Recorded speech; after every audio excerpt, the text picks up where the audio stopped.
There was music from my neighbor's house through the summer nights. In his blue gardens, men and girls came and went like moths among the whisperings and the champagne and the stars. At high tide in the afternoon, I watched his guests diving from the tower of his raft, or taking the sun on the hot sand of his beach while two motor boats slit the waters of the Sound. Drawing aquaplanes over cataracts of foam, on weekends his roll rice became an ombinus, bearing parties to and from the city between 9 in the morning and long past midnight, while his station wagon scampered like a brisk yellow bug to meet all trains. And on Mondays, 8 servants, including an extra gardener, toiled all day with mops and scrubbing brushes and hammers and garden shears, repairing the ravages of the night before. Every Friday, 5 crates of oranges and lemons arrived from a fruitier in New York. Every Monday, these same oranges and lemons left its back door in a pyramid of pulpless halves. There was a machine in the kitchen which could extract the juice of 200 oranges in a half an hour if a little button was pressed 200 times by a butler's thumb. At least once a fortnight, a corps of caterers came down with several hundred feet of canvas and enough colored lights to make a Christmas tree of Gatsby's enormous garden.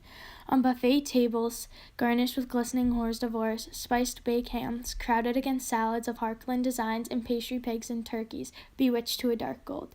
In the main hall, a bar with a real brass rail was set up, and stocked with gins and liquors, with cordials so long forgotten that most of his female guests were too young to know one from another. By 7 o'clock, the orchestra has arrived, no thin 5-piece affair, but a whole pit full of oboes and trombones and saxophones and viols and cornets and piccolos and low and high drums. The last swimmers have come in from the beach now and are dressing upstairs. The cars from New York are parked 5 deep in the drive, and already the halls, salons, and verandas are gaudy with primary colors and hair shorn in strange new ways and shawls beyond the dream of Castile. The bar is in full swing, and floating rounds of cocktails permeate the garden outside until the air is alive with chatter and laughter and casual innuendo and introductions forgotten on the spot and enthusiastic meetings between women who never knew each other's names. The lights grow brighter as the earth lurches away from the sun, and now the orchestra is playing yellow cocktail music, and the opera of voices pitches a key higher.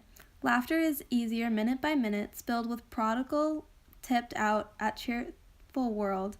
The groups change more swiftly, swell with new arrivals, dissolve, and form in the same breath. Already there are wonders, confident girls who were here, and they are among the stouter and more stable, become from a sharp, joyous moment the center of the group, and then, excited with triumph, glide on the through of the sea change of faces and voices and color under the constantly changing light.